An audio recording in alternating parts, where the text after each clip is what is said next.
Right. Last session of the day. Get ready. All that stands between us and a cocktail is these 5 white men on stage. And by the way, I would like to say just a bit on diversity, because we know that in the United States, and I think it's true around the world, the very high relevancy scores of zoos is declining. My own hypothesis is that our zoos and aquariums represent very smart, dedicated people, but we are very male, and we're very white, and we don't reflect the country. And so I complain to the organizers that we have all of us here, but in fact, we know that American AZA zoo directors are now 75% male and only 25% female, and about 95% white Caucasian. So reflecting that, I'm hoping that in future years we will see much more diversity up here of gender, culture, and race. So having said that, we have 4 very smart white men. But we're all 5 of us are CEOs, and what we talked about with the organizers is we as CEOs will be taking back what we've heard today as we run our institutions, as we go to our regional associations. And so we're going to give you a little bit of feedback on what we've heard over the last 2 days, and let me introduce our panel. Radoslaw Ratyszak, pretty close. Zoo Wrocław in Poland. Welcome. Dr. Chris Kuhar, the Executive Director of Cleveland Park Metro Zoo, here on my right. Craig Piper, who's Director of the City Zoos, 3 of the great zoos of New York City, and 3, right? Wildlife Conservation Society, Central Park, Prospect Park, and Queens. And then finally, Dr. Helmut Magdefrau, who's the Director of the Nuremberg Zoo. So representing the finest American and European tradition. So I've posed 3 questions to our colleagues. And first question, Craig, what is the most practical thing you've heard over the last 2 days as a zoo director dealing with welfare in zoos? The most practical thing we've heard. The most practical things are the presentations which came out of the research, the different approaches to catch the moment of animal welfare, which came from the behavioral side, from the biochemical side, like hormones, or like from the neurobiological side. That we have to combine all these efforts to get a better overview of the animal welfare of our single individuals. And as we are doing a lot of research in this field, I know how difficult it is. And I think it's nearly not possible to have a very detailed, objective view on this. We have 2,500 animals.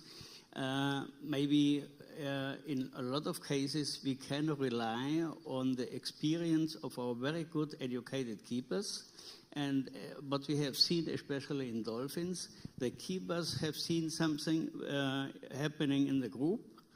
And later on, 2 or 3 months later, when the hormone profile was made out of the dolphins, the scientists say, oh, they have seen it in the right manner. It was quite interesting. So these practical things were very interesting for me. Chris, a practical application you've heard. I think the most important thing that I recognize is the importance of language and how siloed we are. Steve Ross mentioned the difference between the terms sanctuary and zoo, and I think we all recognize that there are some sanctuaries that probably aren't very good. There's many that are good, and there's many zoos that are doing really good things. So I think the emphasis on what are we really talking about? We're talking about organizations that are emphasizing quality of care for animals and lifetime care for animals and that sort of thing. So I think the importance of choosing our language and being smart about that language to find a common ground to move forward, because we're really all in this room for the animals and making sure that we're picking our words carefully. Craig, you've worked at a lot of zoological institutions. You run 3 of the finest. What's the most practical thing you've heard? So I think one of the things that struck me is how many of you have left a meeting like this energized and exhausted, but energized and you're like, oh, you've got some big idea that you're going to go home and do, and then when you go home, it doesn't quite happen. Have you had that experience? Yeah. So, there's a real continuum where all of us are in organizations in terms of emphasis of welfare and the things that we've been talking about together for the last few days. And so I think the big takeaway for me is for each of us to take that time when we get home to, especially for our zoo and aquarium colleagues, to walk through our parks and with the lens of focus on what are the things in my parks that are strong in terms of welfare and things that I'm uncomfortable that I'm not strong enough in terms of welfare. Pick one of them. Make it a focus. These are things that build over time. You need that momentum. The BHAG idea that doesn't have the steps, the incrementalism that was mentioned this morning along the way tend to fail. So take that moment, pick one thing, and use that as a whether your program is already rich and deep in terms of welfare or less so at this point in time, pick something that you want to improve on. Use it as a chance for capacity building for your staff. Use it as a chance to listen to your staff, to hear what the issues are that they're facing in their day-to-day jobs. Use it a way to better tell the stories. I think I was struck this morning by the comment from someone that said, I'm pleased to know that the debate about welfare is as strong within zoos as it is outside. Well, that says we haven't told those stories well enough. And I think Ron has here because he's made that a focus over time to tell that story, but there are a lot of stories the rest of us could be telling as well. And I think that helps our public continue to have trust in us when we're open and saying welfare is a focus that we're going to be building upon. So I think you can get so much from it, but I would just encourage all of us to take those small steps that lead to big momentum and big change. Well, for me, the most interesting and important thing was that there is a strong difference between European zoo culture and American zoo culture, and also against the organizations that are working towards animal welfare in Europe and America. In Europe, for example, all sanctuaries that work beyond 7 days a year exhibiting animals belonging to wild living species are zoos, by definition. So we can't talk about zoos and sanctuaries. Sanctuaries are, in legal approach, are zoos in Europe. So we are sometimes not very happy about this, but it's a fact. Second thing, I think after this conference, I will come to my zoo and I will make some decisions quicker. They had been made regarding the welfare, but the speed we are implementing changes is not good enough. So they will be speeded up. Can you give an example of that, Radoslav? For example, we have quite scrappy exhibit for tortoises, and it's going to go in 2 weeks. And it will be replaced by a much better one. Radoslav, have you heard anything here that was impractical or annoyed you or made you mad? Oh, it made me mad in a few places. I'm quite energetic, and I worked in the field a lot. And, being in Vietnam, working in Vietnam since '86, and seeing the decline of the habitats, the animal markets, the killing and raising out the animals, I think what we discuss here is less important. We have to protect what we still have. Otherwise, our discussions will be of nothing, of no value. Craig, same question. I think one of the things that struck me at first, I was getting annoyed at the start yesterday that I was a participant years ago in a bioethics workshop that put together a lot of the same people that are in the room now or their successors, talking about how we could collaborate more between the zoo and aquarium community and animal rights, animal welfare organizations. And there were some exciting things that came out of that. There was a book, and I was first feeling like, oh, we haven't gotten anywhere since then. But then I realized as I was listening to more of the discussion, we have gotten a lot more going since those days, and that's heartening to me. But I was frustrated by, one of the issues we were talking about, can zoos welcome more rescue animals into our facilities.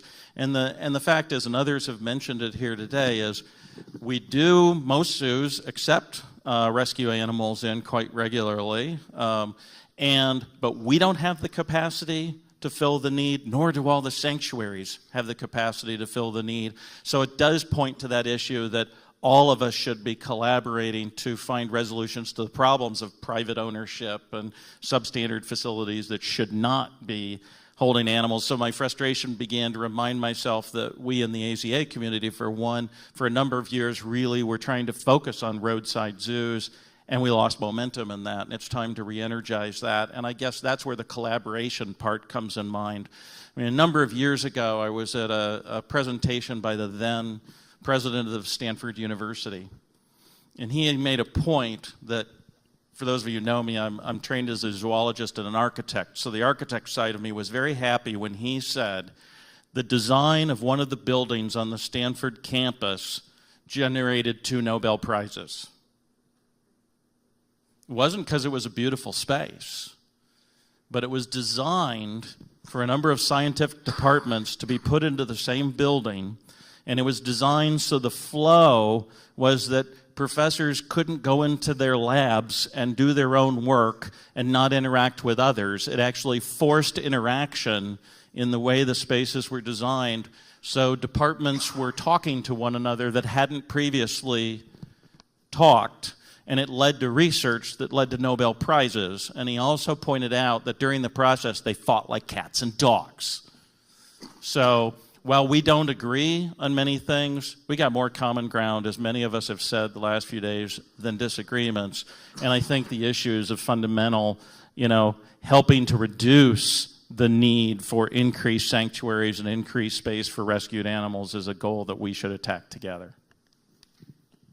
Same question. So it's the same answer as my first question. Language is important, and we're pretty siloed.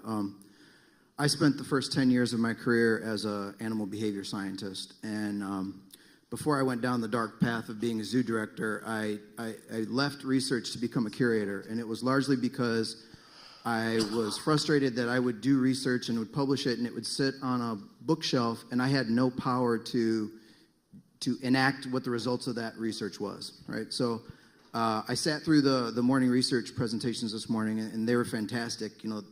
Those are my people. I love that part of what we do.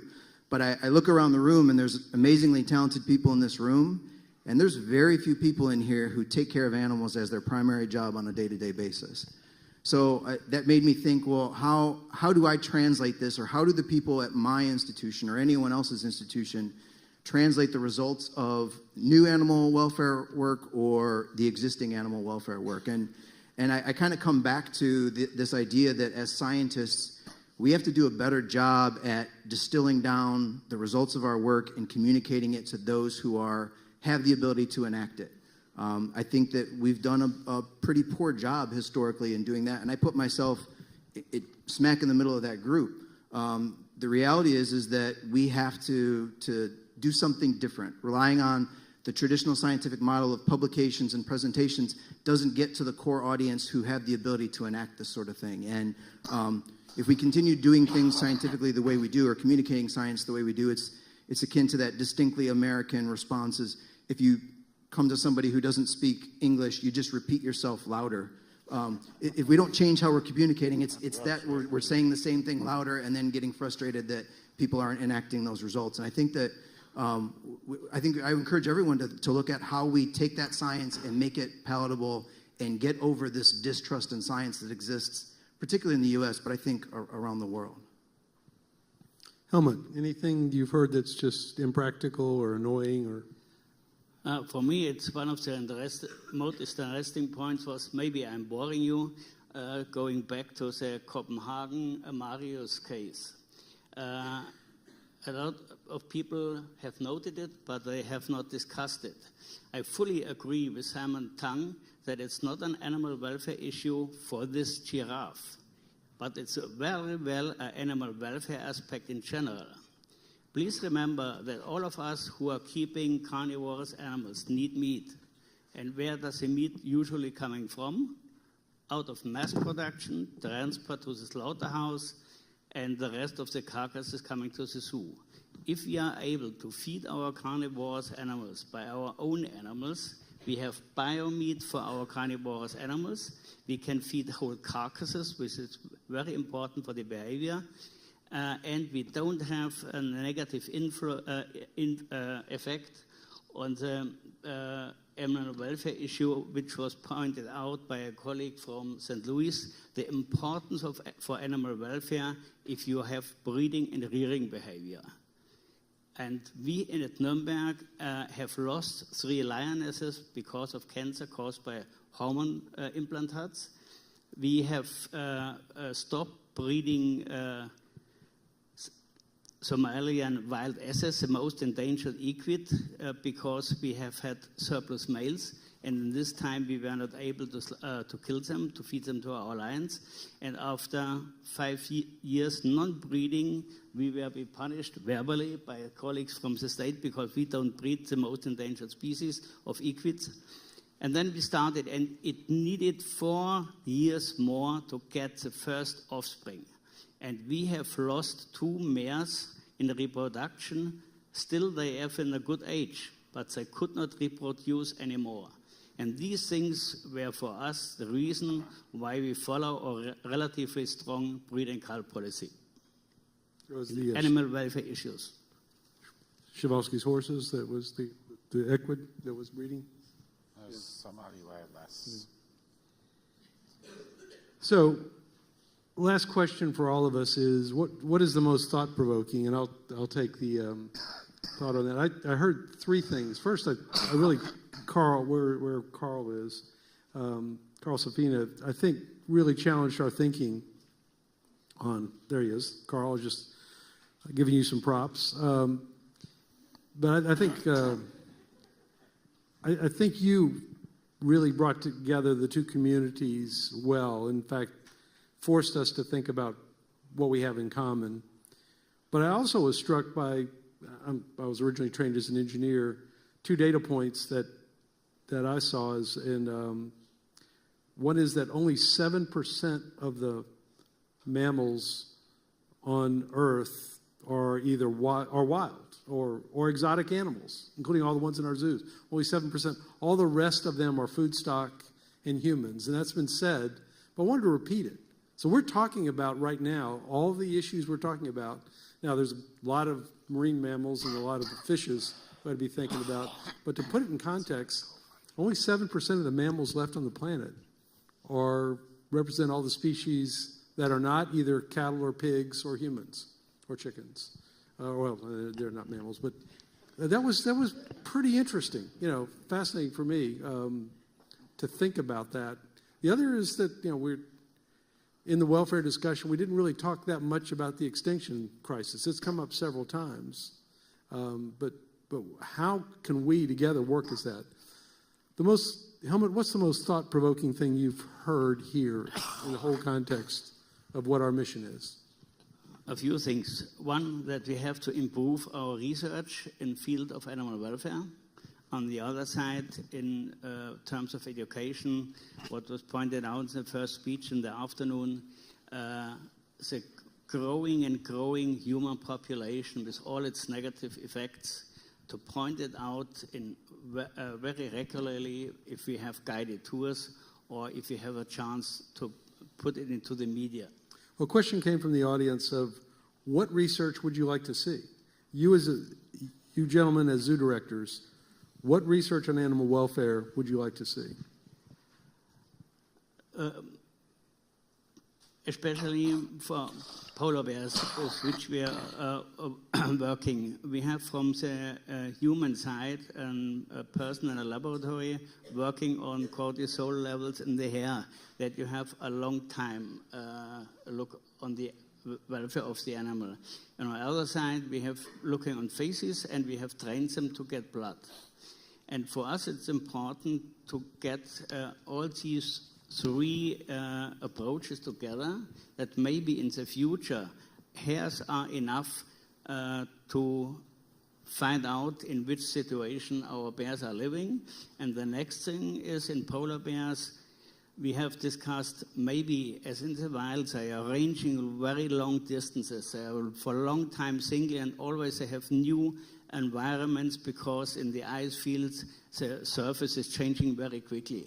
Maybe it will be important for the future for polar bears to transfer the single individuals from zoo to zoo in a more or less regular way. And we have seen our male has now had his 8th transport, and in each cage for the transport, he's going by himself, which means he has no negative, he didn't remember it in any negative way, but the stress hormone level raised up immediately, only for 2 days. It was quite interesting. This particular stress, this polar bear maybe really enjoys. Or he knows very well that if he has to go into a transport cage, he will meet another female or he can meet another environment. He enjoys it. Chris, the most thoughtful, thought-provoking concept you've heard. Language matters, and we're siloed. So I'll go back to, I've heard narrative that talks about, whether it's explicitly stated or implied, that zoos should do some things, whether it's taking in sanctuary animals. My institution does that already. Whether it's making the hard decision that we can't adequately care for an animal and not have that animal in our collection. My institution's done that. Advocating for, against private ownership of animals. We've done that. And we're just a small zoo, or a medium-sized zoo in the middle of the country that's kind of flyover country. But what struck me is that we've done a lousy job talking about what we do. And we can't get mad because other people don't recognize that if we've never done a good enough job to tell people that this is important to us and we are doing these sorts of things. So, the most thought-provoking piece for me is to really look at how we engage in that mission piece and not be afraid to talk about it. Because I think historically we've been a little bit afraid to talk about it because it leads to other layers of the onion that makes us uncomfortable. And I think that we have to have that conversation. We have to have that shared conversation to be able to move us forward. Greg? So for me, I think it was one of Carl's comments that when he said, we work for wildlife. At WCS, one of our taglines the past few years has been, we stand for wildlife, whether it's the work we do in our zoos and aquarium or the work we do around the world in conservation. But I think for me it was that, and tied to the discussion yesterday about staff development, staff training around these issues, of really stimulating me to think about how to go back and really spend time talking with our staff who are doing that day-to-day care to help really lead that discussion on how do we work for wildlife on a daily basis, and what are the things that they feel that we're not supporting at the leadership level, as was discussed yesterday, what we can do to support that in different ways, or help them better understand and develop the capacity to do that better in their job. So again, just kind of that boots on the ground, how do you build momentum, and really the skills, the talents, the support and abilities for our staff to work for wildlife every day. For me, it was the compassionate conservation, although I fully disagree with it. But it was very, very thought-provoking. And the second also that we have heard that we should do this, this, and that. But these are things we are actually doing, but we are not good at talking about them. And I think this is our big deficit in zoos, and we have to improve on this. Well, if there's no more questions from the audience, I would think that we have come to the second day of 2 very long days. We have, I would guess our hosts have some plans for us this evening, but I want to thank our panel very much, but also thank both Waza and Ron and his team for bringing us all together. I'm looking forward to a strong day tomorrow. So thank you very much. Thank you to our panel.